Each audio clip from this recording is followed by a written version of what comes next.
I'm just ranking every Nintendo game that I've ever played, and as you can see, it is quite a lot, more than usual for most tier lists that you've probably seen. So will this be over an hour? Definitely yes, but I think as long as I'm not wasting 30 seconds talking right now, then I think we are good just to kind of get going. I'll try to do most of this in chronological, like release date order, at least based off of the decades. And of course, we'll then be starting with Donkey Kong here. Yeah, so with this one, not a lot to really mention. I mean, definitely earns its respects for Nintendo's discography for basically launching them into the West. I mean, the arcade was pretty successful. As a game itself, I mean, it's pretty much like you play for a little bit and, you know, like you can maybe have a little bit of fun, but of course, like, it is generally an old game. Like, the platforming isn't the smoothest compared to what they would eventually do, of course, and really that's all I gotta mention. Very straightforward game. You just go to the top where like Pauline is, and yeah, 3 levels, and yeah, once again, iconic arcade for the time, but it's still a good arcade game though, I should say though. So I like it in like C tier right here, and I'll have it labeled like this just to make it easier for me here. Okay, so after Donkey Kong should be Donkey Kong Jr. next. I will prefer the original Donkey Kong over this one, but I think so much of this, they're very similar though. It's just that Donkey Kong Jr., like, I mean, Donkey Kong Jr. plays a little bit similar, but you do get like mechanics like climbing on vines this time because, well, you know, he's a monkey. We all know that. But like I said, there's really not going to be a whole lot to mention when it comes to like any comparisons to like ever go like up there somehow. And that's pretty much what it's going to mostly be like for like Nintendo's like early stuff right before Super Mario Brothers, kind of that sort of predating sort of thing. So I'm trying to find, a lot of this is not organized. I don't know if Tier Maker really does that. So next we have Mario Brothers here. I'm not the biggest fan of this game, to be honest. Like, maybe it's just the whole playing style I'm just not a big fan of. Like, sure, like they were able to do a lot better with like a little bit of the platforming physics. Like, they're obviously getting better at that, and it's definitely introducing more ideas with the idea of having, like, you know, debuting the idea of like having Mario Bros. And you know, like, it is still a pretty original, neat concept where, you know, you bounce on the platform to knock an enemy over, and then I'm able to kick it off pretty much. But it's not my like most favorite form of gameplay. I kind of like prefer some of the more level progression stuff that you see in Donkey Kong. We'll call it good. Okay, Excitebike, on the other hand, I think this is probably one of Nintendo's better games from this era before Super Mario Bros. I guess maybe generally because I just enjoy the racing mechanic to be a lot more faster paced, but I think it's also just like this great idea with the gameplay where, you know, you can kind of control, you know, you accelerate with A, but you can control the D-pad with like where your character airbornes, and if you land properly you'll go faster, but if you're landing super wonky, then you're basically going to be falling behind more in races, and it makes like the whole gameplay thing interesting and especially worth trying to master. But there's not a lot, like there's probably, I think, like 5 or 6 levels to be able to really get out of with this game. I think there was like a custom, like there was a way to customize courses, but I don't know if that was like only on Excitebike 64. I can't remember, but that's as much as I'll mention. I think this is, yeah, one of their better games coming out from this era here. Let's see, I'm hopefully not losing too much track. Okay, Ice Climbers. This one, I mean, we definitely remember Ice Climbers because of Smash. I do like the concept. I think it's, you know, kind of taking it more from Donkey Kong, except kind of adding more onto it where you can use a hammer consistently though, and, you know, just like general platforming stuff. And that's all I'm really gonna have to mention with Ice Climbers. And I'm debating though, because I think I'm a little bit unenthused about Ice Climbers. Like, it's nothing like amazing or even as like iconic as like Donkey Kong or whatever, but even if iconic doesn't really matter, like I don't think like it's like worth some time spending into just to try out, maybe just to check out some early Nintendo games from that era. Yeah, I think next Super Mario Bros. I think Super Mario Brothers is super good still. I really like the level designs are just like really outstanding. I mean, World 1-1 is especially an icon, and in general, just like the way they were able to plot out the level designs are just so good.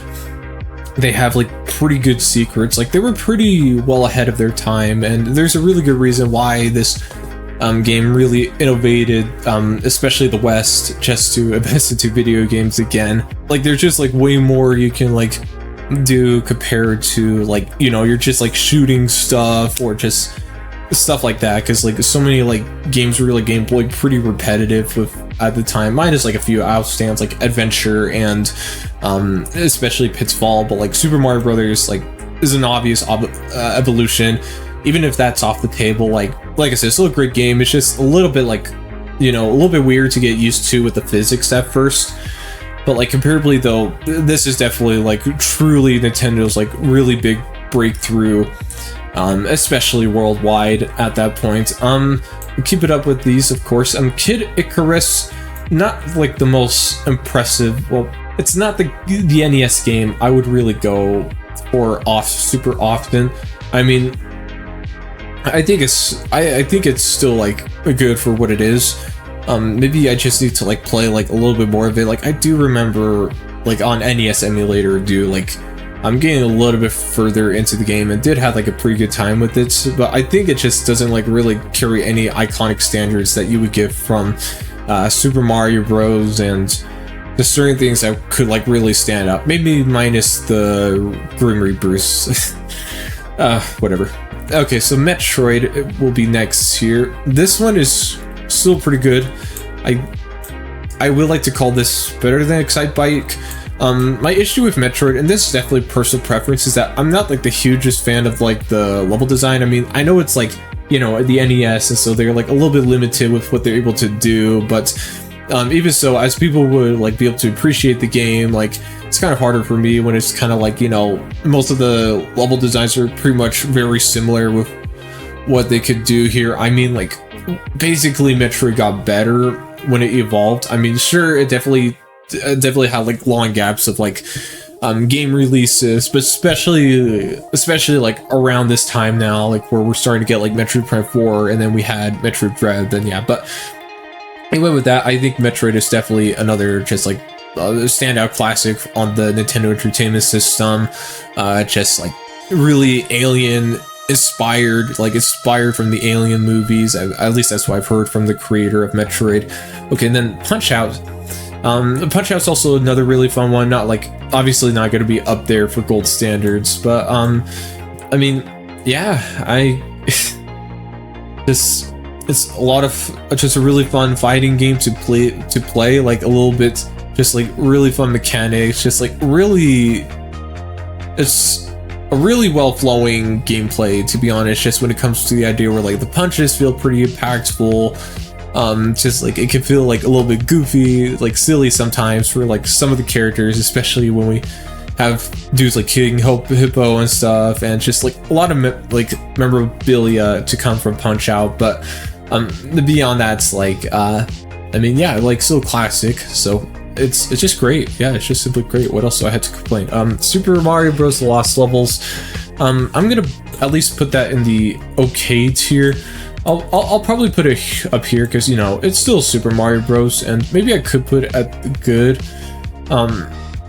It's a very specific game to get into, because if you love this, because either you really love the first game and you kind of prefer that style to here, or you just love to like endure into some of the hardest games out there, then you can maybe like that. But like for a lot of people, it's gonna be like you kind of like go through the first level and you're just kind of like, screw it, I'm just gonna move on to something else. Or, you know, like it can be like pretty frustrating to go through even like a very like safe stateable game where, yeah, you're just going to be using save states often. Sometimes it's not enjoyable for me for like those certain reasons, and in general, like it is like a pretty like blank copy paste from the first Mario game, which isn't bad by all means, but of course we have a little bit more of a legit one. Well, okay, well, Super Mario Bros, at least the sequels are like pretty strange, because like you get kind of like, this is was the Mario Bros 2 from Japan, but this is the Mario Bros 2 from America. Otherwise, in Japan, it was basically Doki Doki Panic, and I think a lot of people would definitely remember with this one more. And Mario Bros. 2, though, on the other hand, even if it is just a reskin Doki Doki Panic, it's still great, if not just like better than Super Mario Bros. When it comes to just some very interesting level designs. I mean, you got like levels like the whales, and you have like the levels of like the magic carpets and like the sand pits. Like there's like definitely a lot more adventurous atmosphere coming into Super Mario Bros. 2 that makes it like far more interesting than its predecessor and that kind of result. And it's definitely like very different when it comes to like instead of stomping on enemies, you have to pick them up or turnips, whatever, and use them as weapons. And even debuted like, you know, like enemies like the Shy Guys, but more importantly also like gave like the signature attributes of, you know, Luigi is a lot more floatier but very slippy to control, Toad is faster, Peach can float with her dress somehow, I guess, but you know, it's magic fun and all. So yeah, here's a little fun one we could do. Kung Fu. I do remember this being another like game I played on like NES emulator pretty often. You can pretty much get into it, but I think just because of like lack of memory of like what I remember from Kung Fu, I'm probably only gonna put in the good tier. Like it's not gonna be like all the way like up here in particular, if that like is going to be making sense. But and it's not like a must play NES game unless like, you know, you want to really get into those sort of libraries, and at least I can maybe suggest it to you. I'm not really sure. Okay, oh, Balloon Fight. I don't want to forget about Balloon Fight here. This was kind of like another, like, you know, you play a little bit and you just kind of like get the idea, unless you do want to get into it and you are interested in the mechanics, which it's a really cool idea with like the popping balloons sort of thing. And I guess I especially put this like honestly like pretty high for some results. Maybe put it like around here. I especially have this here just because, like, you know, like Iwata was the one that programmed the game, and we all love Satoru Iwata, so we'll put Balloon Fights right there because that sounds great. I think we're getting pretty close to being done with the NES catalog. Dr. Mario, I really like Dr. Mario, and that's big fan of these sort of like Tetris style sort of games, and I think Dr. Mario does a nice job of like creating one like that, but also being pretty different, where this time like the colors really do match her with how you line them up. And yeah, just like in general, just like a really fun game to like be able to get into and master at, which I think for most people that would more prefer Tetris as like a popular opinion, I think. But nonetheless, yeah, Dr. Mario, great game, great NES game that I love playing sometimes. Okay, so Zelda 2, I'm gonna put this in the good tier here. Maybe some people might polarize the idea where, you know, this like the worst Zelda game in the series, not unless you count the CDI Zelda games, but most people don't just because they weren't made by Nintendo. But back to Zelda 2 though, with this game, either it is kind of like either you love it or hate it, because you either love it because like it is like a very like more skillful sort of Zelda game and can be satisfying with that result, or it's just like basically the lost levels where it's pretty difficult to get into, even with save states. Like it could be like pretty tedious when it comes to like, you know, certain enemies being a little bit tricky to be able to kill, whatever. And just in general, this is just kind of like the typical like it has to be harder to extend playtime sort of thing, just because we're limited with memory on the NES, stuff like that pretty much. But I still think this is still a great game, or not great, it's still a good game. Well, do I say it's a great game compared to these? Probably yes, and that might make me want to change my mind with lost levels, but I'm not sure, because on the other hand, there can be interesting aspects to Zelda 2 that makes it like, you know, like the RPG sort of setting, just more Final Fantasy with that JRPG sort of stuff. Like there's definitely great ideas that Zelda 2 has. It's just that you look at it nowadays, especially where you have some very non-linear stuff like these goobers here, you're pretty much not going to really have a preference towards this game compared to other games in especially in Zelda's catalog. Nonetheless, I think, I mean, hopefully I'm not missing any, but I think we're straight on to, yeah, Super Mario Bros. 3. This game is awesome. This is my favorite Nintendo Entertainment System game, by far. Wait, I forgot about the first Zelda game. Hold on. No, Super Mario Bros. 3, recently beating it, like, I really enjoyed, like, so much of the level designs are just way more creative this time. They were so much out of the box, like, sort of thinking compared to its prior games, and just one of those glory examples of just like Nintendo kind of being Nintendo and like their sicko period of just like, hey, like, let's do this and like kind of break unusual sort of stuff, just do something that's like pretty new rather than just some sort of like reskinned sort of game almost. I mean, maybe that's the exception with like Mario Bros. 2, but like Super Mario Bros. 3 though, like, you know, you're introducing new power-ups like the Tanuki Leaf, and like you have like interesting power-ups like the frog suit, the hammer suit, but just, yeah, just like a great Mario game. Almost like pretty much, you could say this is like the first like modern Mario game where you especially have the world maps of the enemy encounters you can have, like with like the Hammer Bros and Piranha Plants, and just once again really fun level designs. Just, I really adore Super Mario Bros. 3, and my parents would be super proud of me if I mentioned that. Okay, but let me not forget the first Zelda game. I'm gonna prefer Super Mario Bros. Over this one just because of just like preference wise with just quicker platformers in general. But The Legend of Zelda, this is still like this is a super good game, at least another like personal favorite of mine in the catalog of Nintendo of NES games right here. I really don't have like a lot of like things to mention about this one. I mean, it's really solid. You really have like a good world map that is managed to be like an open world, but can still have like the sort of like traditional Zelda stuff with like the dungeons still in it. And definitely this is like a blueprint to Breath of the Wild pretty much, which I kind of wish their next Zelda game would be like a lot more of like almost a blank copy of Legend of Zelda with like its overworld style and dungeon style, but like 3D pretty much, and make it Twilight Princess-y too. That'd be so sick. Without daydreaming though, I think that's where I would pretty much land it right there.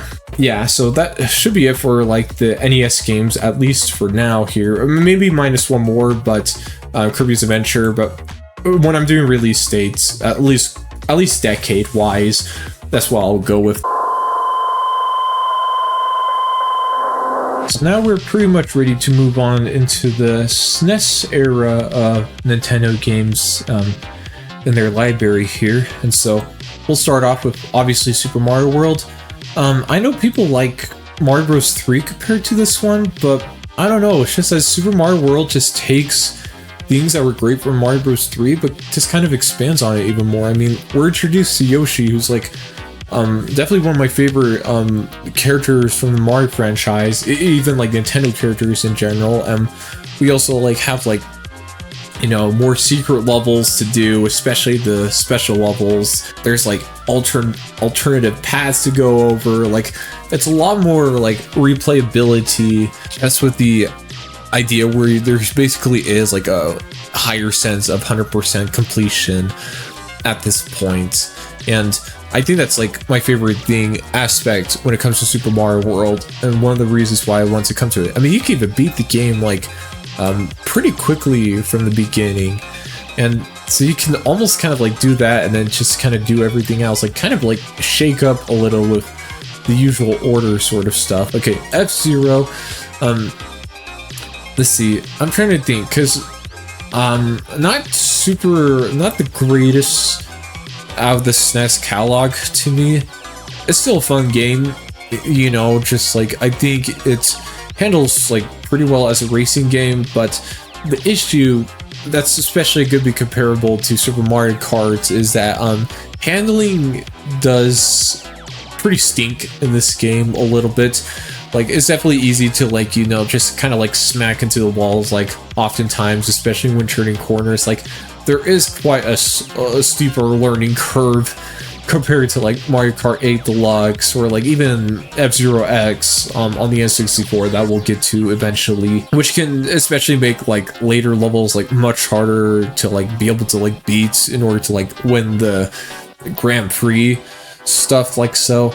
And you know, there's definitely like gonna be like SNES limitations where they can't like really do like a whole lot of different sort of levels, which you will definitely see in Super Mario Kart. But I don't know, I mean, it's pretty similar to Super Mario Kart, but I'll have my preferences a bit. Okay, so Link to the Past, some will regard it to put it probably somewhere up here where they love the game, and it almost kind of misses that a little bit. Link to the Past is still an awesome game.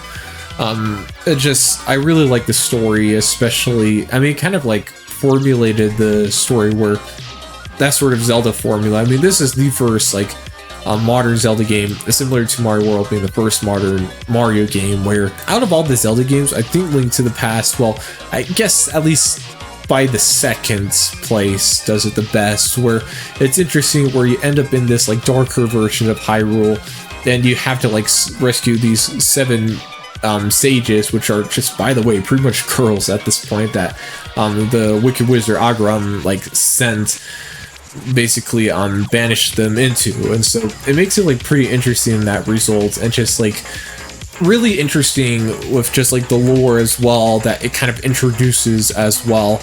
And gameplay wise, it's much better than the first Zelda game. I mean, definitely, you know, you can walk diagonal, which is nice. You're introduced to stuff like the hook shot, and the bottles are also another iconic item in this game as well.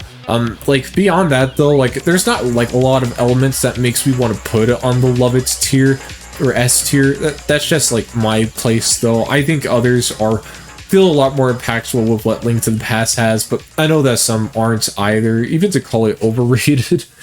But I'm not gonna jump into that rabbit hole because I think that's gonna be too polarizing and way too debatable for now. So now Super Mario Kart, I really enjoy Super Mario Kart. Compared to these games, yeah, I mean, to be honest, like it just feels a lot better to control compared to F-Zero in my case.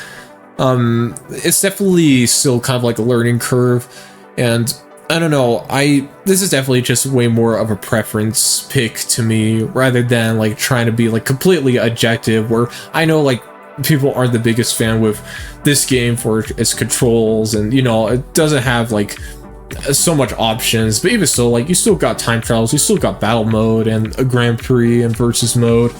So you still have like those things going for it. It can still be fun to play now and then, especially if you're just kind of like goofing off with friends, whatever.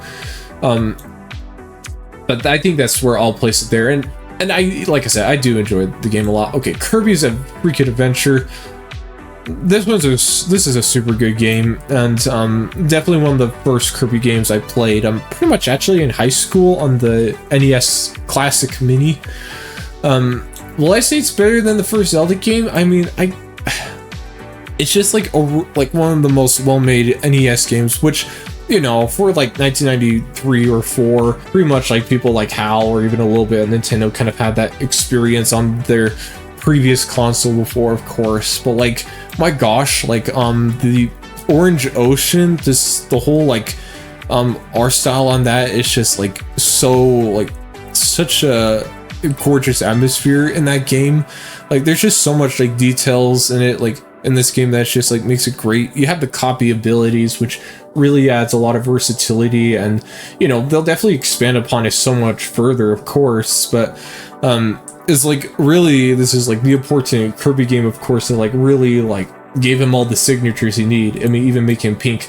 I guess like, I mean, because it is like one of the easier NES games, like not by a whole lot though, because it is pretty easy to lose your power-ups in this game compared to like Superstar.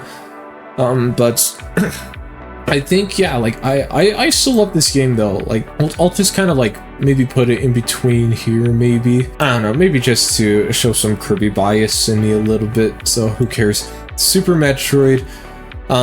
This one almost lands, like it gets pretty close to being the S tier almost. Really, there's not a lot of flaws to this game. It's just that these games are just like obviously like very superior. But nonetheless, so Super Metroid, really love the atmosphere it brings to this game. There's just a lot more of an atmosphere very similar to the Alien movies you get in Super Metroid finally. But even like outside of that, like the level designs are pretty fantastic. I definitely prefer like having maps to make it like less harder to get lost. You know, the level designs get less repetitive, and it's just way more interesting of a world in Planet Zebes to pretty much explore. Is it called Planet Zebes? I'm hopefully not forgetting planet names, but whatever. Super Metroid, super good game. I prefer over like these other games here just as a personal sort of thing. Especially where I'm really into that stuff, like those sort of like almost horror, sci-fi sort of stuff. Well, it's not horror, you know, but like almost in that atmosphere, like super dope to me to play. And I'll definitely show that even more in like other Metroid games too. Excited for Metroid Prime 4. Let's go. Okay, Donkey Kong. I never been like super into Donkey Kong, to be honest, which I definitely played like a pretty good amount of the game, probably like gone like 3 or 2 worlds in, which hopefully is going to be like, well, it's not going to be enough really for me to kind of qualify it, but like with how I would stand for my opinions, super like really well made Super Nintendo game. You know, like the art style is like really outstanding for its time with the pre-3D rendered into sprites sort of result to make some of the game look pretty 3D. I mean, I definitely easily see people just like adoring Donkey Kong Country in some extent. I'm just kind of like not up there, and pretty much just gonna leave it there for now. Same thing with RPG. I played a little bit less of it, to be honest, and I dare to play more of it though, or not even dare, but I think I really should. It's kind of been on the top of my mind, but I did play like a little bit of it where I'm kind of, and definitely learned from the idea where like, yeah, I can get why people like love this game to a pretty good extent, but I'll have to see as like time goes on. I mean, even if I said this tier list is the tier list to rule them all for my channel, I'm gonna come back to this at some point. You just wait. Okay, Dream Course. Dream Course is a really fun game to play, especially multiplayer. And you know, there's actually like some impressive aspects to find with the physics in this game. Like it's actually a pretty impressive Super Nintendo game with how they basically got the bouncing physics to work. But when that doesn't matter though, you have just like, you know, it's just really fun, you know. You could just like, you know, especially multiplayer, you could kind of like bounce your friend off course just to really piss them off. Just like really nice concept where, you know, you gotta like basically clear like certain enemies to open the hole, and yeah, basically it becomes like this interesting version of golf. And yeah, I adore Dream Course. I mean, it's easy to adore Kirby, I think, for most people. So Star Fox here. Never like been like super into Star Fox. Like maybe play like some Star Fox 64 will determine if I'm into it or not. I mean, I did enjoy even this game though, even if it's just the easy difficulty, just like the first route you would take, the easy route. This has kind of me like really not like being like super into Star Fox here, but it would be fair if I were to like, you know, maybe put it like here. Like I keep it we'll put it at bottom grade tier because there's probably gonna be some Star Fox fans that will probably put it around there, and I'll be generous. Earthbound. Ooh, I really dare to play this game more often. I just really admire just some of the creativity when it comes to its story, and it's a really like pretty goodly paced JRPG sort of setting as well. There's just like so many like these are just so bizarre in this game compared to other Nintendo games that just makes it so like intriguing to easily play. I just need to like somehow figure out how to get out of on it. I think I'll be off to the races. I am gonna prefer Kirby's Adventure though, just for like, I guess the art style is just like, well, it's debatable, but I do like, well, they can be equal here, but we'll go with Kirby bias over something intriguing to me there. That's all. Oh, speaking of the devil, we have Kirby Superstar, easily one of my favorite Super Nintendo games.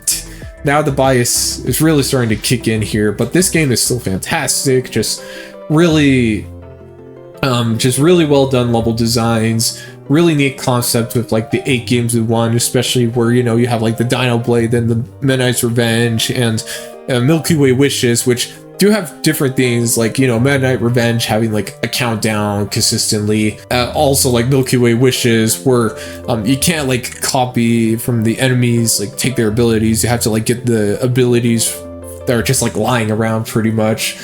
And, you know, you have like Great Cave Offensive, freaking fun mode to play on if that's what you're kind of like into more. One of the best looking Super Nintendo games, at least one of my favorite looking Super Nintendo games, and just, you know, just like fantastic animations. And I think, well, I think that is definitely highly praised, the whole thing, but it's so like just like a lot of fun with Kirby Superstar, and just like, I think really one of the best Kirby games in the series.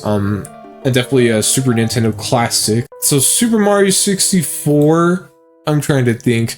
I'm definitely gonna put in the love it tier. Like, there's definitely like, it's definitely one of the best like 3D platformer designs like that. Well, at least for the most part, could definitely have. But it's also, I mean, maybe not even that. It's just like very innovating with that. And levels like Bomb Bomb Battlefield, Cool Cool Mountain, TikTok Clock, those certain places can be pretty fantastic. Like, there's just like a really like neat aesthetic with this game that like really hooks on to a lot of people, that makes it just like a really like interesting, like almost like a sense where like everything kind of feels like those like toy blocks you would play as a kid, and that's where you're basically almost running around in pretty much. And, you know, there's definitely like some like really weird like ideas of like why Mario 64 is actually a horror game or something, just for, especially for certain creepypasta vibes that like people would love to do with this game. All of that is definitely interesting, and there's definitely like really great just like expansions that people have done with this game with ROM hacks similar to like Ocarina of Time that we'll get into eventually, of course. My biggest criticism with this game is that like there's still going to be like some stinker parts. I feel like this is like one of those games where like even if you have like stuff that suck, like dire docks, or, you know, the camera control is like a little bit flawed, you know, like those certain things, or, you know, like the boss battles like being very underwhelming, especially to fights, maybe minus the Bowser fights, which, you know, you just grab him by the tail and throw him in the bombs is like pretty sweet.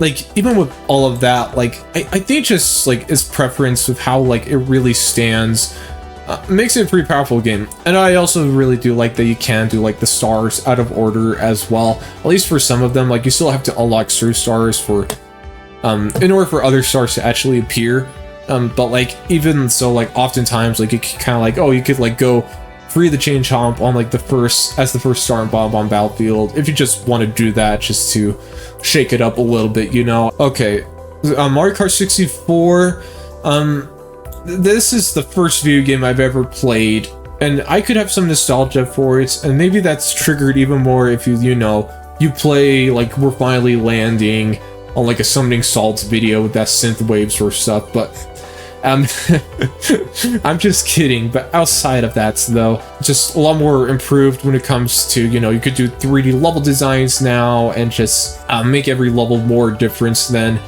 each other. It is still like not a lot to really do besides like, you know, you kind of race time trials. Battle mode is freaking awesome.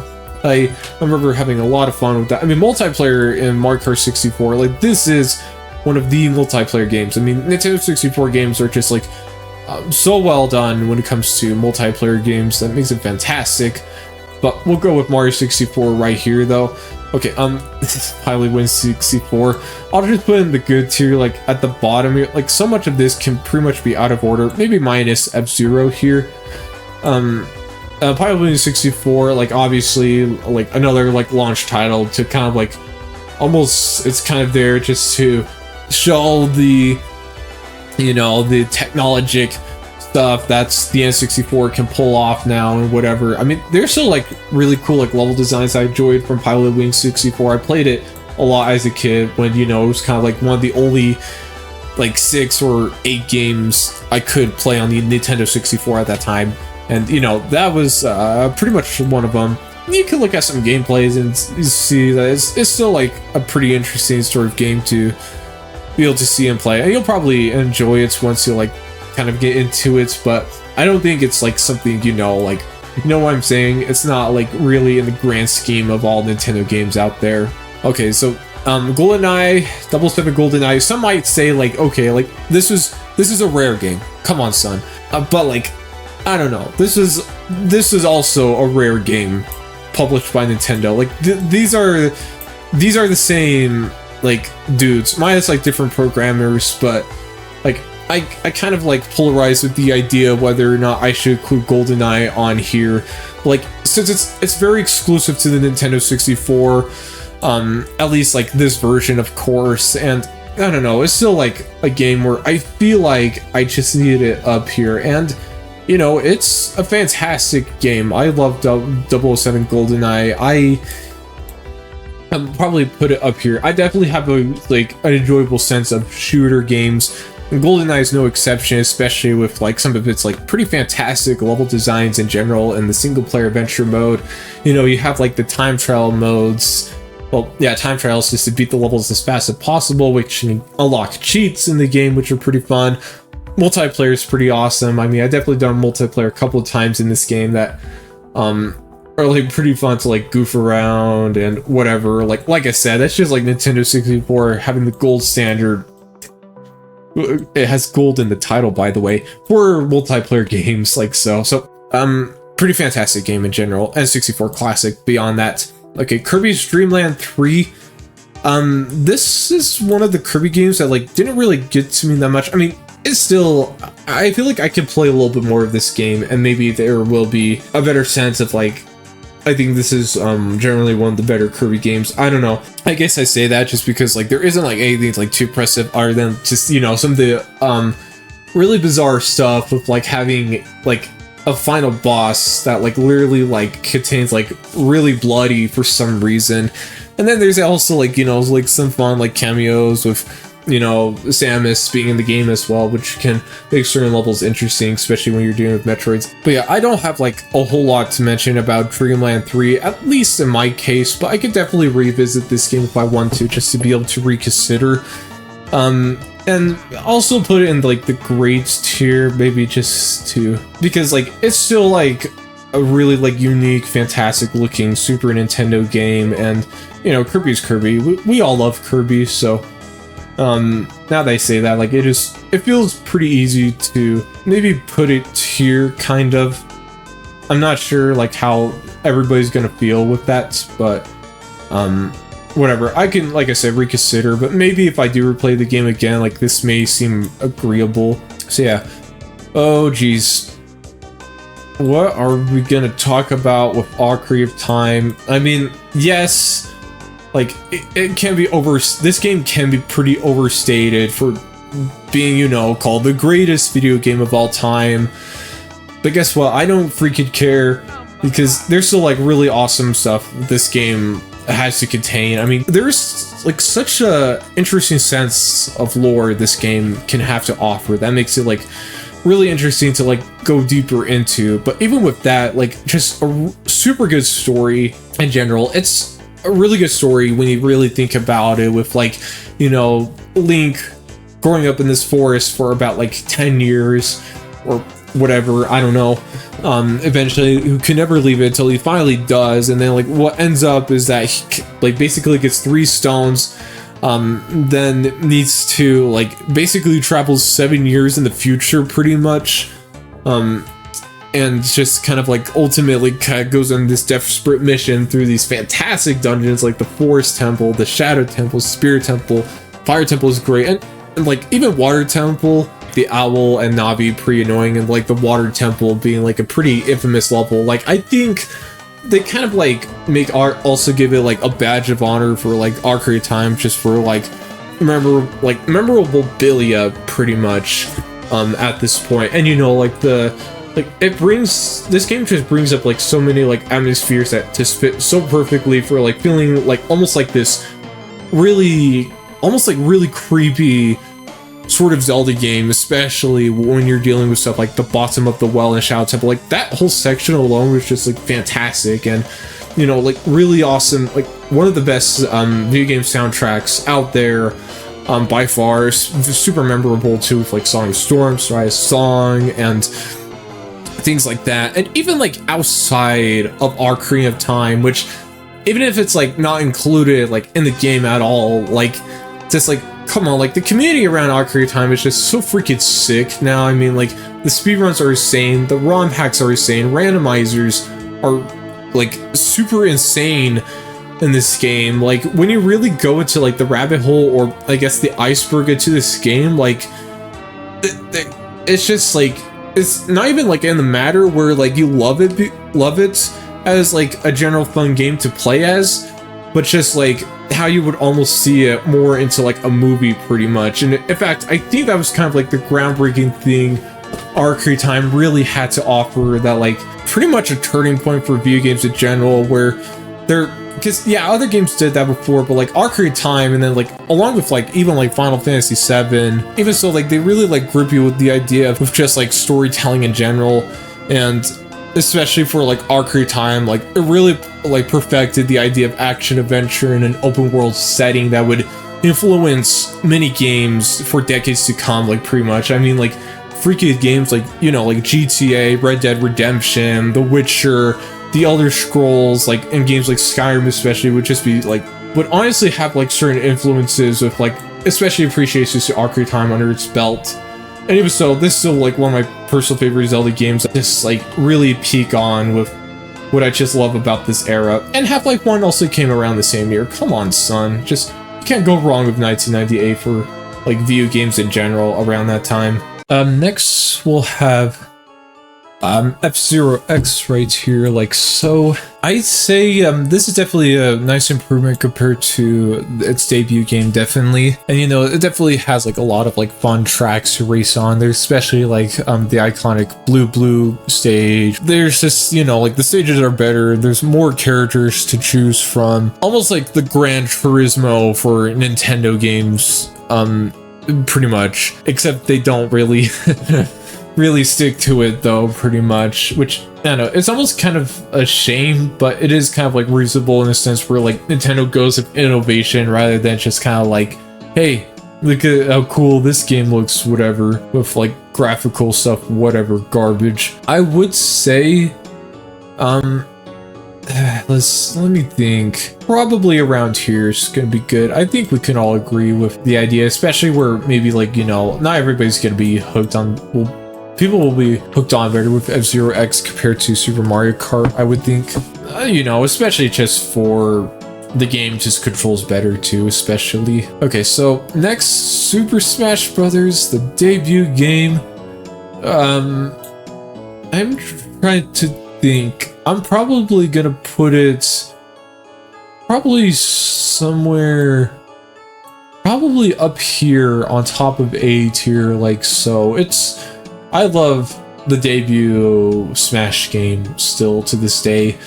I still had a lot of fun like being able to play like even like pretty recently too. I mean, you can't go wrong with Kirby being S tier in the game almost. I mean, I know Pikachu's better, but no, not now. Yeah, it's just that, you know, like on the other hand, like it is still like a pretty like basic bare bones sort of Smash game where, you know, you have like you have your basic one player mode, the battle modes, and that's basically it that has to offer in the game. Like, yeah, you have the bonus stages too, but those are also like classic mode appearances as well, and stuff like that. But regardless though, like just another like Nintendo 64 classic for that era, and definitely like started like probably one of my favorite video game franchises out there. So definitely got to give a huge take with how much this game was able to really do. Now we are entering a new decade, the 2000s for Nintendo. Starting off with Majora's Mask.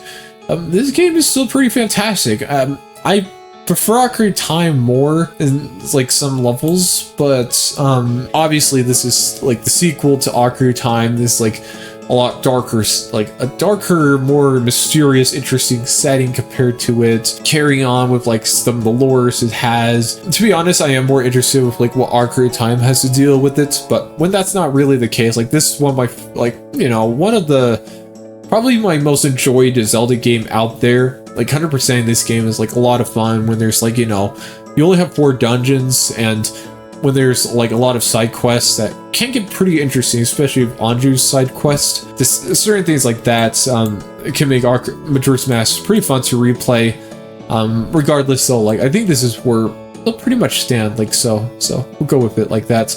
Let's do Kirby and the Crystal Shards next. What if we just put all the Kirby games like neck to neck, like right here? I like Crystal Shards more than Dreamland 3, I would say. I know that Crystal Shards, like, it definitely feels slow to play. That's not like the whole case to me, that like would rather destroy the idea of this game. Because like on the other hand, like there's still like just some good levels still this game has to offer. You can combine the copy abilities, which can be like pretty fun to experiment around first time playing the game ever. And even so, like I mean, there can definitely be some that you'll use more often than others still, which can sometimes defeat the whole purpose. Like, yeah, it's just great. And yeah, of course, Kirby's Kirby. I kind of mentioned that before. Also, the block mini game, I can't remember what it's called, the one where you like pound the ground and then like the rope blocks fall. That was like freaking awesome mini game. It's good, okay? It's just great. Yeah, like the Crystal Shards is still a great game, and I think I'll kind of like put it like this, just you know. I mean, most of the grades tier can be like pretty much like not be like exact positions, like you can definitely prefer this more or this whatever, so just kind of keep in mind with grade tier. I mean, it's when we get a little bit higher up where it starts to become a little bit more specific to be in order from left to right, so kind of understand with that and be forgiveful with me. But the internet's never forgiveful anyways, especially if I do something like this. I'm just kidding. But Excite by 64 though, I mean, I'll still put it like up here because I played this game a lot when I was in junior high on the Nintendo 64, but I think there's still like a lot of fun to have with this game. Just the tracks are like really fun to race on. You have like a variety of, you know, you're driving in like forests or mountains and like a city, and then of course you have like your like usual like indoor stadium, the courses as well. You also have like a track builder as well, which is really fun. You could play the original Excitebike game on that, which I think it was pretty rare to have something like that on a Nintendo 64 game, even like in 2000. And you know, like there's definitely like a fun learning curve it has. It's actually a pretty impressive Nintendo 64 game at its time, although like a year later the GameCube would come out. But I think there's definitely elements in Excitebike 64 that still actually holds up than like I think most would probably remember, but at least that's kind of in my case though. I'll at least put it at the very bottom of the super good tier, but I'm just gonna have it up there just so I can like really have my personality shine, dude. Okay, this should be the last Nintendo 64 game, Dr. Mario 64. I think it's gonna go like somewhere like just around the mixed bag again, like this, because we already have like, it's basically Dr. Mario on the NES, but you know, like you have like the 1-player Campanage mode and 4-player battle, whatever. But like beyond that, like I mean, it's just Dr. Mario. So what else do you want me to say? What else needs to come out of my mouth? Okay, Smash Melee. Probably up here. Melee's is an awesome game. What'd you think? Melee Fox is pretty fun. I mean, I don't just play Melee Fox. I even play as Kirby in Melee, and I know he's like a terrible character, but who cares? Well, no, I'm that really shouldn't apply. But like the main things I should really talk about with Melee is that, I mean, number one, obviously this improvement from Smash Bros. Is especially impressive given the amount of time it took to actually make the game. Like even like Sakurai was like hospitalized, I think, while making this game, just because he was like going under, like he was always like working on this, pretty much always taking up his weekends and whatever. But you know, just like really fun gameplay, and just even like casually, just like a lot of stuff you can do compared to Smash 64. You have the adventure mode, the event matches, obviously more characters and stages to fight on. You have some special Smash to shake things up a little bit. Is it overrated in some cases? Like maybe a little bit, just for, especially for like aspects where I'm kind of like, no, like it doesn't like apply to me when it comes to when I want to say it's like, oh, it's the best Smash game, everyone. Well, it's just they're an ultimate whatever, like whatever. And what a big fat whatever for me for Sunshine. No harm in saying that. It's just that with Mario Sunshine, this was a Mario game that kind of never got to me for like wanting to keep playing. I guess like I did play the All-Star version, and like I don't know if the controls are like that jumpy. Sunshine is kind of like a Mario game that kind of like was kind of like out there, and I'm just kind of like okay. I'll probably put it right there. Sorry, Mario Sunshine fans, I did you wrong there. Okay, Metroid Prime. This game is awesome. It almost makes it to the love it tier. I just don't like the backtracking in this game though. I wish it wasn't like an occurring theme in it. I mean, it doesn't really get in the way as much, but like especially when it comes to later on where you're having to collect the artifacts, which, you know, you can use walkthroughs, whatever. And you know, you do have the hints as well, but for not being able to like really like move as fast comparably, especially compared to Super Metroid. Regardless though, I love the level designs, the aesthetic, and just all that delivers so well for just like a really, well, another just really unique Nintendo game out there that like really helps for like an older audience that's just wanting to especially enjoys like basically first person shooters at that point. And yeah, and of course I'm excited for Metroid Prime 4. So yes, Twilight Princess, let's see, definitely not there nor there. I did a terrible job explaining about Twilight Princess during the recording here, so I'll try my best just to explain the game better. Basically, my favorite aspects I like about Twilight Princess is that even if the graphics can kind of age at certain parts, especially if it is like, you know, purposely a grimmier, darker, duller looking Zelda game out there for, you know, general reasons that we've understood from before with Wind Waker.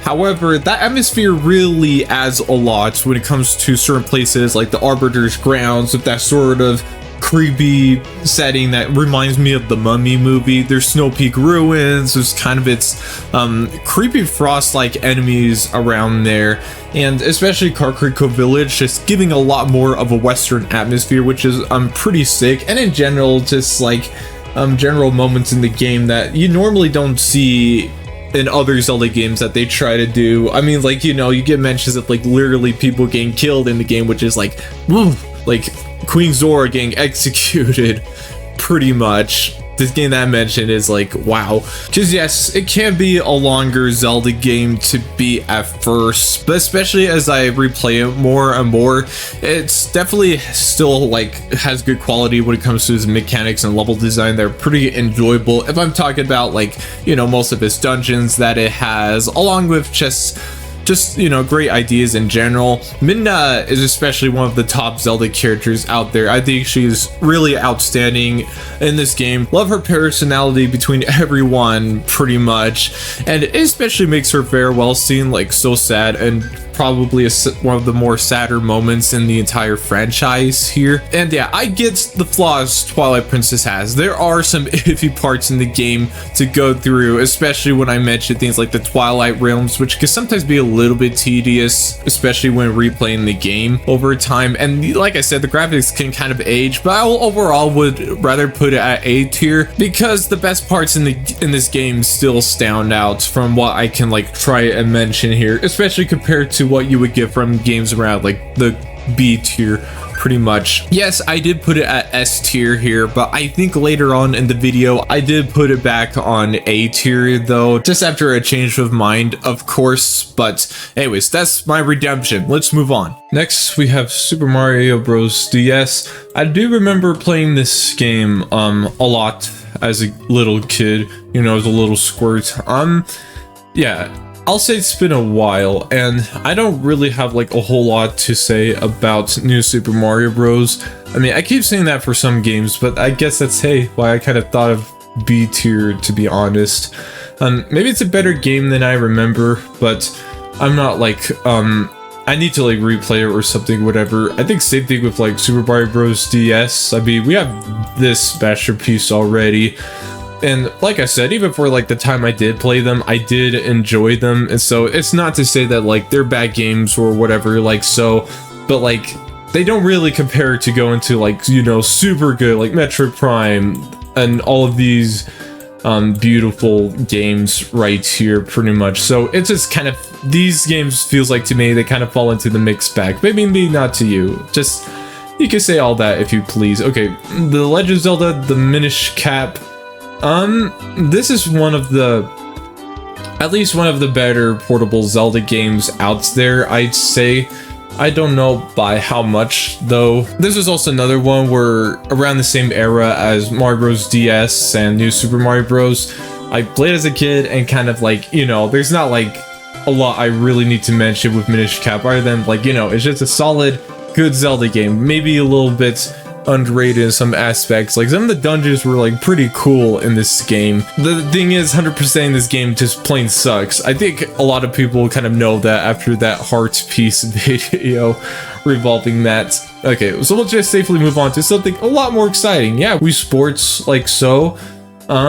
It's definitely going to be somewhere in the super good tier. No, Wii Sports does not belong in A tier. It should be at least somewhere in B tier. I might have been getting a little bit frustrated hours into recording at this point, but understandably, Wii Sports, yes, it is a great game. It just shouldn't be in the super good tier, okay? Like, it's just a really good, fun sport game with the Wii motion controls and all of that good stuff, like so. I definitely played it a lot as a kid, and, you know, there still plays pretty well to this very day, and there's definitely people that still enjoy this, of course, as much as I like to remember, but just to correct myself, this is not an A tier game. This is a B tier game, so get it right the next time I do this, man. Okay, Excite Truck. This was a game on the Wii that I also remember playing at least a lot as a kid as well. I seem to just kind of gone into like these racing games easily as a kid, and yeah, and this is actually by, you know,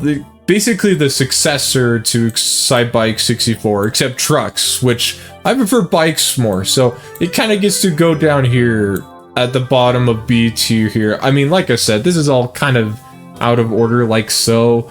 So, not much I really want to mention about it. Next, we have Phantom Hourglass, like so. I mean, I don't know. Phantom Hourglass, though, it's not a worse Zelda game that, like, most purists would easily say. It's another DS Zelda game. That's all you gotta know. And do I say it's great? I mean, I probably enjoy these games more compared to Phantom Hourglass. I mean, there's Temple of the Ocean King. It's been a long time for some of these games. Okay, praise be now. Mario Galaxy. I have some pretty good aspects into Mario Galaxy, and definitely my favorite ones are, of course, the galaxies. Just the whole gimmick with the galaxy gravity sort of thing is pretty well done, and even without that, like, there's just great level designs to play on, whether there be Toy Time Galaxy, Melty Molten, Galaxy Space Junk, Galaxy Honey Hive, and much more. I'll definitely mention the music is also supreme as well, with the orchestra in the game, which is really unique for such a Mario game in general, even because otherwise no other Mario game before or even like slightly after this game like don't really use it as much, unless we count Mario Galaxy 2, but that's obviously cool, of course. And of course, this is the Mario game that probably has the deepest lore, especially if we talk about Rosalina's storybook and just moments in the game that are pretty odd to include in a Mario game in general. Like the moment you crash land in Gateway Galaxy or enter the garden at the top of the observatory, there's just like such a moment of like feeling like quiet or just still for just a moment, feeling peace even, which I think for most Mario games are just kind of more like you grab and go and play and stuff like that, if that makes sense. And of course, this game has a nice hub world in general with the Comet Observatory. I will prefer Mario 64 Peach's Castle for probably being bigger and more labyrinth.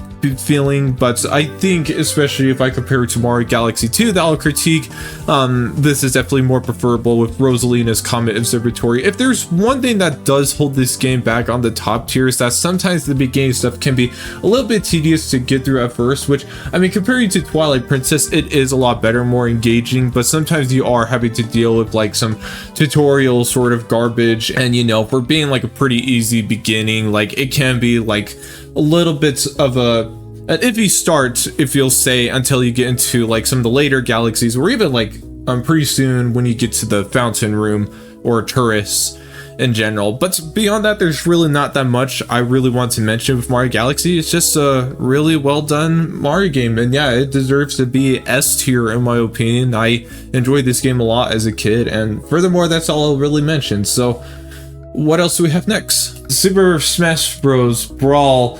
This was another Smash game that I really liked, but I guess I'll probably put it here though. Brawl, like so, is still one of the better games, especially on the Wii. I do need to bring up the adventure mode of course, the Subspace Emissary in particular, which you know is a very unique mode to come back to, given that this is kind of the only Smash game to really have that sort of game mode, of course. The levels are pretty good still, but I definitely like the cutscenes that are really enjoyable to watch, just to see how the characters from these different game universes interact with each other. Either be Luigi getting tackled by a bunch of Waddle Dees, or, you know, King Dedede just kind of slapping Bowser, whatever. Just really fun moments like that too, that makes it fun to come back to. There's still fun things to do outside of that, of course. Compared to Melee, it feels more polished to control, you know, less easier to die, I guess, especially if it's first time playing. Albeit though, it's a tad bit slower for something competitive though, especially if you get into it. I mean, Project M exists for that main reason in competitive world of Smash. Most of the modes are pretty much copy pasted from Melee. Some are better, like the event matches, but classic mode and break the targets are way less appealing to play on than before. You still have stuff like stage builder that can be fun to goof around sometimes, and there are some fun aspects to it, of course, even though there's not a lot of options to customize in that mode, of course. And there are a lot of collectibles to go for, even though Ultimate has like way more with the spirits though. However, Brawl's trophy collectings is way more valuable in comparison to just copy paste on PNG images, and you do have the stickers too in the game, which I can quickly mention. Brawl is a game that does seem up and down for most players' opinions, but call me for being on the generous side though, so thank you. You're welcome, Brawl players. I'll gladly say stuff like that. Okay, Mario Kart freaking Wii. Let me think, because this definitely goes into super good tier. This has like a lot of fun tracks, you know, Coconut Mall, Maple Tree Way, the Rainbow Road is like pretty fantastic in this game. Like, this game is still holds up well after all of these years. People set up their own servers to even play races online still to this day. There's especially a fun chaos and a troll to this game has with its RNG of items, without even changing the items to frantic, for crying out loud. It's annoying, but it's also so hilarious when playing with friends if you have any. Like, you'll get Mario Karted for sure, especially with blue shells galore. Yes, this game doesn't look great. It does look plasticky and mostly lacks most colors. That's especially comparing to Double Dash, by the way, from what I've seen from it. Still though, you're gonna have a lot of fun hopping on the Flame Runner as Funky Kong to race some of the best tracks in the series that we've seen, and overall, an A-tier approval Nintendo game, at least for now. Wii Sports Resort, I like it better than Wii Sports, definitely. It's just generally more game modes in general, but I really enjoy stuff like the sword fighting minigame. That's probably the main thing I remember the most, apart from like the basketball, the table tennis, and you know, there's certain copy paste like the bowling and the golf from Wii Sports. But I think regardless though, I think it's just like, you know, better Wii Sports anyways. But is it better than Zelda? No, just don't. Okay, Spirit Tracks, it's somewhere either B or C. It's maybe it's a little bit in between. Maybe the trade traveling can be a little bit tedious for moving around, especially compared to Phantom Hourglass, but like there's still like some things I do prefer. Like, I don't know, the music's better. They have like, I think, well, better puzzles maybe. I don't know. This is another one I didn't play in a while, so I'm probably gonna have a bad memory and just speak out a lot of blasphemy about some untruth false towards this game. So probably somewhere in good tier here is gonna be fun. Okay, Super Mario Galaxy 2 is next. Do I have to say that every single sentence now? Of course I have to. But Super Mario Galaxy 2, probably somewhere in the super good tier. Now look, I definitely see like YouTubers like the Daniel prefer this over Mario Galaxy. To me, I'm like, no. I mean, yeah, Yoshi's cool and all, and you know, like they definitely have more like cool power-ups, I guess, like the there's like the boulder power-up or something. But I don't know, I think it's also because I did like play this one as much as Mario Galaxy. Maybe because other games were kind of getting in my way at that time, and then it just kind of like, it kind of settles in the dust after some while. But I would rather say though, it definitely deserves to be somewhere like up here. Not compared to Brawl. Probably here is going to be great. Hopefully you're all going to be happy. Do any of these games are going to fit anywhere on the med tier? Probably not on the F tier bad tier. I don't think that's going to be possible for any of these games, unless I want to roast you. That I did not transition that part well. But Skyward Sword, I mean, especially talk about the original, not the HD version, because I am including the remakes as well, because they are a little bit different to compare in general. And I would say every game in particular, I don't have to beat it, but you know, where are you? Okay, there's definitely good and bad things I have with this game, but I think, you know, the motion controls that play throughout the game can be annoying depending on what you're doing, but they don't interfere with my actual output for this game oftentimes, actually.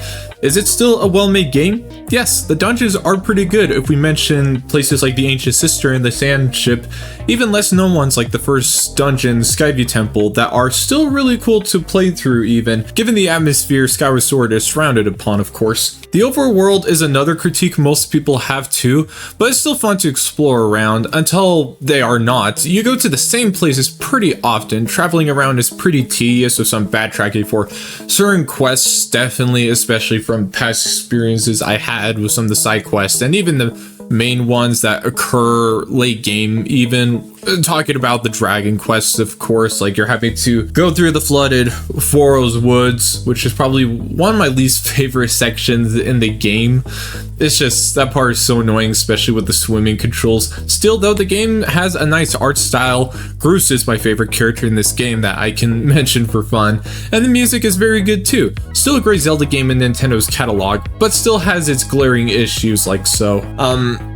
I would definitely like to put it somewhere around here is good though. I really prefer the original Zelda game over Skyward Sword is the thing, and I don't know, it doesn't look too weird for me there. I think it's just agreeable in my mind, but maybe not to the comments section. Okay, Kirby's Return to Dreamland. I feel like, from what because I definitely played this game actually not too long ago. I think it was still like around high school or something when I was definitely in some sort of that Kirby phase, like so.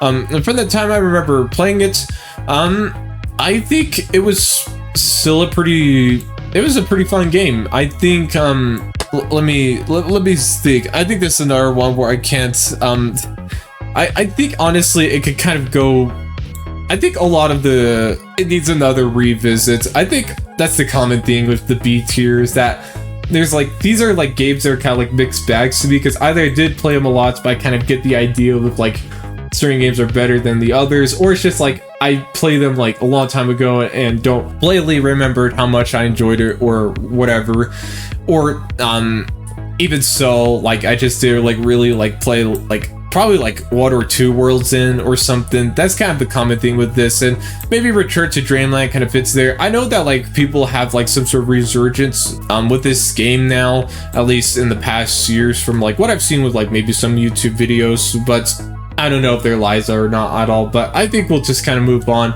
Still a great game. Maybe not like a whole lot could really stand out with it, but you know, once again, we like Kirby. We could give him an own section right here, which looks like I'm not really trying at this point. Mario Kart 7. So it's better than Mario Kart 64. We know that.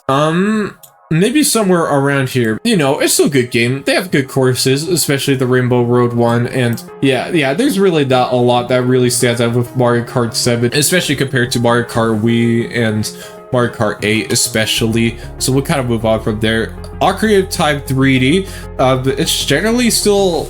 It's a pretty good remake. I don't think they didn't have to like change too much other than to still include Master Mode, which also has it as mirror mode. I'm not the biggest fan of mirror mode. Like, it's not lazy or anything. It's just kind of like always just kind of like throws you off with say like what Corky Forest is west instead of east on the map now. That doesn't matter. It's Ocarina of Time. It's still good. Probably safely around here is good because you know you could do more with it than Smash though. That's how I could compare. Like, so okay, Wind Waker HD. I never played the original, but this was also super good.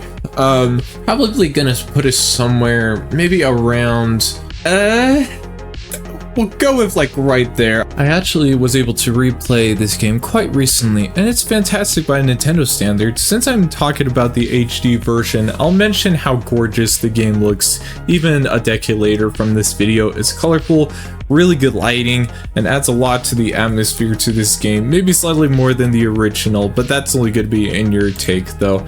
The salient parts, especially early game, while they may seem long, the given overworld theme and the art style, and especially how they're able to like the wind effects, especially how it feels to sail, it makes it a very adventurous moments to be in. Probably the most I could ever feel in any of the Zelda games so far. I think given the cartoon style this game wins, despite for how criticized it was for back then, I think in the long run it just adds like a lot more of a higher personality to Wind Waker, along with Link, whether I mention with characters as well like Tetra's pirate crew.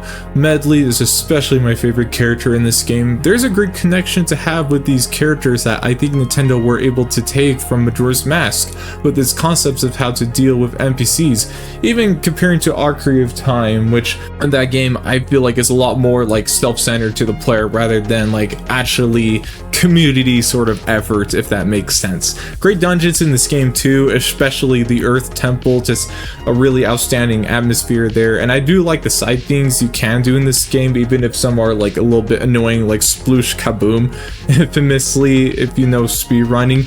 They definitely made getting rupees, however, way more valuable to get, since you have to use them for a bunch of mini games, side quests, and more. I mean, once again, especially compared to Link to the Past, which had a bunch of them but weren't super useful oftentimes. My only real complaint with this game is that I don't like how you start off the game pretty much in a stealth-based mission in Forsaken Fortress. I do remember especially hating that part when I tried Wind Waker in one of my cousin's house for the first time on the GameCube. But hey, honestly, I think I could put Wind Waker maybe in the S tier, and some would, but not for me for this case. But nonetheless, a great game. I totally recommend playing it just to talk about it here. Okay, I don't want to make this awkward, but I'm actually back re-recording here, and I did some quick changes to the tier list very quick here, just with Twilight Princess here, Mario Kart 7 there, and some other things you might notice along here, but I'm not going to try to worry about that too much, for we will continue to move on here. And next we will do Smash 4 like so. So with this game, there's really not a lot to mention with this game. It's still pretty similar to Brawl in some aspects. I mean, you know, it's still Smash Bros. It's always a lot of fun just to battle it out. It is one of the best looking Wii U games, apart from Mario Kart 8, of course. And compared to Brawl especially, it does control a lot better as well. Now, of course, there are some issues with this game I would like to mention that doesn't hurt this game too much, as I would like to mention. Pretty much most of the game modes are pretty poor among the likes of Smash Tour, Stage Builder. Target Blast is fine, I guess, and Classic mode in this game is my least favorite out of all the classic modes. in the series. Like even the 3DS version did better with the game modes like Smash Run, dude. We're only talking about Smash for Wii U, not the 3DS version, just so you know. The stage selections are pretty annoying given the amounts of huge and hazardous stages there are. Really though, from all I mentioned, this is still better than Smash Brawl when it comes to mechanics and gameplay at least, though it does suck to not have an HD adventure mode like Brawl though. And I think that's as much as I'll safely mention here. I think we'll put you on the top of the super good tier like this, since I mentioned I like Smash 4 better than Brawl, but it's not like gonna be perfect up here yet though. Unfortunately for the game, but we'll get to the better one soon. Okay, Mario Maker is next, and I'm gonna slap this into the B tier somewhere, definitely. I don't know where. I know this was kind of out of order, but I don't care for this case. But right here though, with Mario Maker, it's definitely a fun Mario game, just at least a spin-off sort of Mario game. I know there's Mario Maker 2, which has way more features, so it does obsolete this game, definitely, because of that. And that's why it kind of lands into this tier for certain good reasons, but it's definitely not good to go into the good tier, because there's still, like, you know, there can be some values to this still, given for how this kind of the first time Nintendo pretty much did this sort of official thing to be able to customize your own Mario levels like so, which was kind of a want for decades though. I think I might put it at the bottom though, just because once again, like, you're gonna play Mario Maker 2 compared to that. Majora's Mask 3D, a lot to not mention with this one compared to Majora's Mask. It's kind of the same thing, but they also did like some weird changes that doesn't make it like the favorite to really play. In fact, I might just put it here because like mechanics like nerfing the Zora swimming animation was super weird, and some of the bosses they arranged were like super weird. I mean, there were some like okay changes, like how they had the save states, but they also like nerfed certain things here and there and did some things that like kind of made it a little bit worse compared to Majora's Mask. It almost feels like, rather than like an upgrade, which graphically it's an upgrade, but not by like a whole much though. I mean, this has the charm and this kind of gets rid of it, and then, you know, it has like the worst things added in between, which not by a whole lot. Like, you shouldn't like steer away from it, but I'd much rather you prefer the original compared to the 3DS remake especially. So that's how I'll kind of roll with that. Okay, Twilight Princess HD. So this is a bit of a underwhelming remake compared to Wind Waker. That's because it doesn't really have that graphical boost by much though. I mean, it's still Twilight Princess. There's still some quality life changes to this game compared to the original. I should like put it like neck to neck like this, because generally they are going to be the same game. It's just that like when it comes to like remakes though, like there's not really a whole lot this has to really offer. I think, like I said, it's underwhelming overall, and could just might as well land somewhere around here. Maybe we'll like do something like this here. I mean, come on, Excite Truck, dude. So Super Mario Odyssey. I think this is a great Mario game. I think bringing back the control feeling idea from Mario 64 made it more fun to play. First off, the capture mechanic is pretty nice ability that's fun to use throughout the game for puzzles and such. Just overall, a little bit of a back to basics since Mario Galaxy when it comes to those, but still keeping up with more new ideas for levels, abilities, and characters, of course. I mean, there's not much wrong with this game, really. Nothing awful to point out to, nor anything that blows me away. I think it's just great, like I said, and it's not like... It is kind of tricky with this one, as I keep mentioning, because there are people that do like this Mario game. I think it is slightly one of the better ones when it comes to just the ideas, and the level designs are pretty good too, but I think I'll put it at the bottom of super good tier. Just, I think that does make sense when I really think about it. I'm not gonna get too personal with what I have to mention with it, but I think that's where it'll land. So then Splatoon 2, I don't have a lot of experiences with it. Well, kind of. I mean, mainly on like single player levels is what I mainly did with this. I never really did online. I mean, I never do online games in general that much, so I don't really have a higher praise to really get into Splatoon, since I'm more into doing something like Metroid, of course. So this is definitely going to be my preference with where I might put it here, but I think there may be some higher praises to this up here, but you can of course just let me know. But for now, You know, I still like the idea of it and all, and I do think that this is one of the better standouts. Newer IPs from Nintendo since the Wii U era, and so I will like to put it somewhere around the B tier personally. We'll go with this here because I do like Punch-Out personally, so I think I'll kind of solidify with myself just like that. Okay, so next is Breath of the Wilds. Oh boy, this game was a huge deal back in 2017, especially for the launch of the Switch. And I think while there is some rage from fans going on with the new era of the Zelda series, given that this was kind of the first game to transition into that era, I still think this was a nice quality Zelda game out there, pretty much.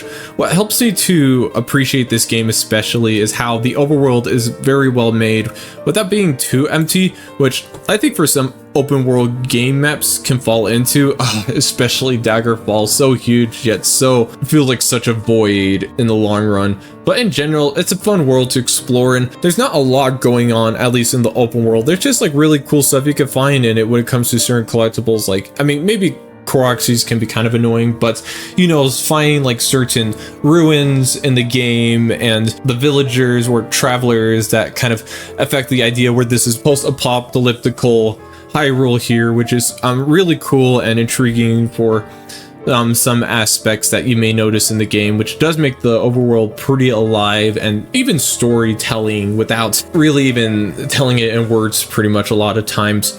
Some may complain about the durability system being kind of annoying, but personally I don't really mind it. I think it still like functions well for what this game is supposed to do with it. It's just that I need to mind with why I'm using it for combat. Like, either I use a weaker weapon for weaker enemies, or I kind of go ham on with a stronger weapon on bosses in particular, or just harder enemies in general, of course. I do like the encouragements this game allows you to go straight to Hyrule Castle where the final boss is, especially to get stronger stuff early, or just to speedrun like so, even though most of that would have to come with good experience with the game, of course, but it's still really cool. There are some things that kind of stink in Breath of the Wild for sure, definitely. Like, the shrines are still fine, but I do agree sometimes that they can be quite repetitive to deal with over time. I mean, they do have like appropriate placement in this game. It's just that it's not my favorite sort of thing out there. They're especially given the exact like decorations, or even just like the exact sort of colors it feels overall, which is still appropriate, yes, but they can still do things to differentiate a little bit more, I'd say. The quests aren't anything good, just minus doing the quest to recover your memory, which I think is probably one of the best quests in the game, just because I do like the aesthetics of just recovering your memory, and you're just overall opening up to just like the story of like what happened in this post-apocalyptical Hyrule. Given especially where even if you kind of get spoiled in the end, like, you generally know that Hyrule went downhill in the story, of course, so it doesn't really matter even. But even back to some of the more criticizing I have with this game though, like especially the main dungeons, like the Divine Beasts, aren't that great, given that there isn't anything impressive about them, especially when we compare to previous Zelda dungeons, especially like the Shadow Temple from Ocarina of Time, at least from my example. And yeah, this game can take a lot of time when trying to do most things. It's not my favorite Zelda game to always come back to, given the amount of things you have to do before you can truly experience the game, of course. Playing this game for the first time is amazing, but the Great Plateau when we're playing it is something I wish I didn't need to start on every time, but I do get it for the reason of the story and such. And yeah, still one of the better Zelda games in my opinions, and I think I would say it's better than Skyward Sword. I would say it's better up until probably around here. I still have like preferences over Twilight Princess with this one, I think, unless I am truly trying to be biased over old Zelda, but it should be pretty close though, so hopefully I can kind of go off with it like that. Okay, Mario Kart 8 Deluxe, not the original, by the way. I only played a little bit of the original Mario Kart 8 but Deluxe here. Regardless though, I think this is definitely one of the probably one of the best Mario Kart games in the series at this point. Like, there's definitely some fun spots and mechanics I have when it comes to like maybe like Double Dash, Wii, and some sort of charms with them, but I think this one is just, it's really consistent to play. A lot of the courses are really good. I mean, Star Cup is the best cup in the entire Mario Kart franchise in general. You get a lot of tracks, especially where, you know, when you just buy the game single hand, you get like 4 additional tracks that were originally DLC from the Wii U version. And of course you have like the booster pack, which adds even more tracks, which some can be quite on and off, especially where some are like a little like less polished than others, but there's still like really cool tracks that offer from that, especially the Rainbow Roads and some certain good highlights from them as well. They definitely, especially compared to Mario Kart 8 on the Wii U, they restored battle mode pretty much, instead of reusing the race tracks like so, from what I remember. And it's just overall just a really fun, Mario Kart game to play, no doubt. I think it definitely has an understanding for being like one of the best selling Switch titles. Given that like anybody can basically pick up this game, especially if they're grabbing the Switch for the first time, which was generally the case on the launch year of the Switch. And I think I would like it right here pretty much. And actually, can I change this here? I'm gonna go with Wind Waker HD up here. Okay, maybe around okay, I'm super mixed with either if Wind Waker's HD is better than GoldenEye. That is so hard to decide, so I might leave it like this for now, just to maybe as a personal preference though. But there you go, Wind Waker fans, I hope you're happy with me. I'm finally strongly appreciating this game after replaying it just now. Smash Ultimate, this definitely goes up here. I mean, I could even put it up there if I want to, but I'm just gonna go with this. I think Smash Ultimate is the best Smash game. I think overall they perfected the controls and mechanics in this game. You know, they do have like the game modes are a lot more quality compared to Smash 4. Like the stage builder is much better, just more things you could deal with it in general. They do have World of Light, which for the time I played it, I did enjoy it. There's not much to come back to after you beat it though, but I think regardless, there's, like I said, not going to be a whole lot to really mention with Smash Ultimate, since it's generally the same ideas I would have with all of these other ones. It's just that it's just way more perfected in that, and plus you get like so much stages to fight on, so much characters to try out. I think just having a greater option, while it may seem overwhelming, at the same time there's just a lot to explore in that regards, even if it's that exploration doesn't seem visible, obviously. I think hopefully that makes sense with what I'm saying, but I love playing Smash Ultimate. This just plays really well, man. Just plays really well. So then Link's Awakening, the remake version, I never played the original like so. I think with this one, for the time this came out, like it definitely looked like a really good quality remake to Link's Awakening, but by the time Zelda Echoes of Wisdom is like coming out using the same aesthetics, it does kind of like underwhelm the appeal of the visuals in this game quite a bit, seeing that it seems like it is going to be kind of a reoccurring style for the most part, I think. And even so, like even without Echoes of Wisdom, like I think like visually, like while it seems good or even improved, like it's generally gonna just kind of be like a big whatever in general. When it comes to gameplay though and certain things, I think it's still great. I think I wouldn't call it super good regardless. It's definitely I would definitely put it right here just to really think about it, because the dungeons are pretty nice, and I'm not a big fan of 100%ing this game in general, but I think in terms of just like Zelda games in general, and if I am going to talk about Link's Awakening in general, I do like the ideas, like some funny ideas they have with like the Mario enemy cameos, the Kirby cameos, just certain things like that, but along with some fun things you could do, like steal from the shopkeeper, which is pretty funny, and just other things as well. There's nothing like super, again, like amazing like the other Zelda games or other games in general I like to mention with this one. It's just solid. It's just a solid Zelda game. I think it's still a deserved remake though. Okay, Metroid Dread though, this one is super sick. The more I look at it, the more I'd say it deserves to be up here. This is one of my favorite games that came out around, I think it was either 21 or 22. I can't remember which year it was, but Metroid Dread is so cool though. My favorite thing in this game in general is just the aesthetics once again are super killer in this game. It controls really well. I definitely love the control options to give with this game. I really love the moments in the game where you have to like run away from those robots. I can't remember the name of them, but it was such like a super cool, unique moment where it it feels more stealth-based horror sort of game, especially where they're pretty terrifying, especially when you get the game over screen from them too. Yeah, just like really cool mechanics this game has to offer, just really fantastic level design. I think it's super quality, and that just the boss battles are really well done, and just really well done things in this game in general that I think it qualifies it up to S tier like so. I think they're kind of on the right track with the Metroid games, given that we're getting Metroid Prime 4 pretty soon, at least soon enough compared to how it was like a few years ago. But yeah, I'll just put it up there. Hopefully I'm not trying to be like biased over the Metroid series just with how it's going, but I feel like this definitely deserves there though. Okay, Kirby and the Forgotten Land.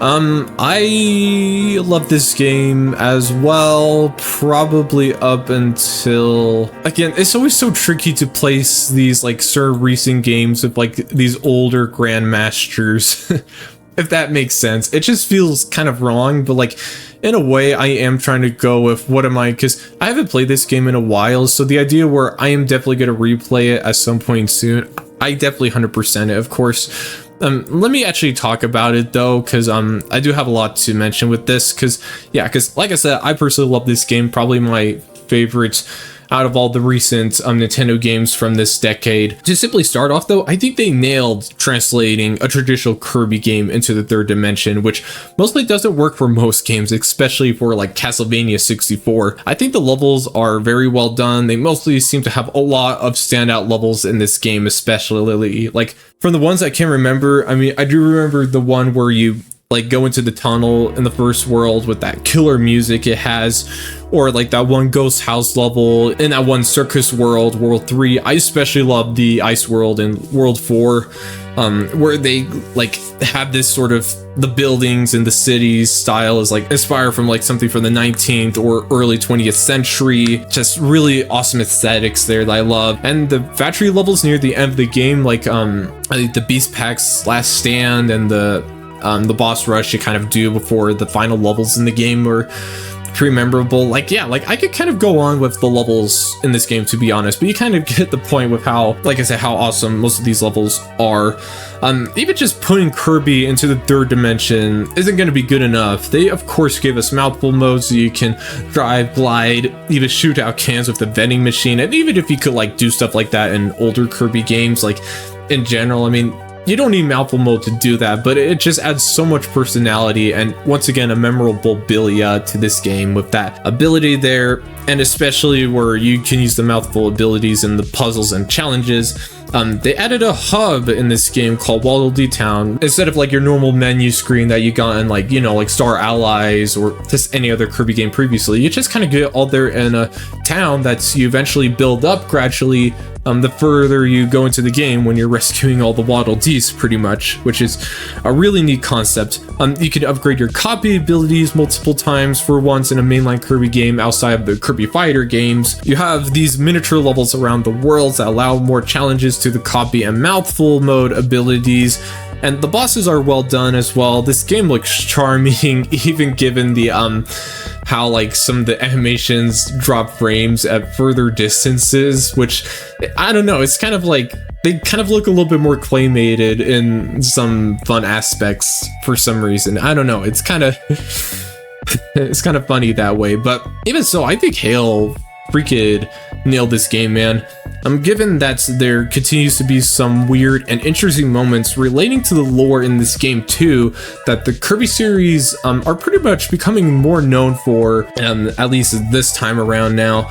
You know, like the Butterfly Meta Knight, if that's his name, if I remember correctly, character somehow canonically appearing, as far as I remember, and the whole new world being a mystery on what civilization lives there and what inventions, technologies they've done and where are they now sort of stuff. And I mention all of that just because even if this game seems to appeal to children, it shouldn't stop someone older to play this game as well, with all that it has to offer especially. And the final boss looks sick too, man. He looks like a furry Mewtwo. I mean, you can tell that I can go on about what this game has to strongly offer. I mean, I did 100% this game, but I think my point should be made valid. I think this is straight up one of the best Kirby games out there, apart from like Robobots, which I've yet to play. Gosh dang it, you 3DS games, just curse you now. It's definitely one of the best Nintendo games in recent years, especially, I would agree. And at least for my case, at least. And with all I have to say, I mean, like, yeah, I would actually choose this over GoldenEye, and it can... it's hard to decide here. I don't know. I'm more of a Kirby guy, dude. Don't cross me. Even if it may not seem like it up down here, but whatever. Okay, last but certainly not least, Tears of the Kingdom.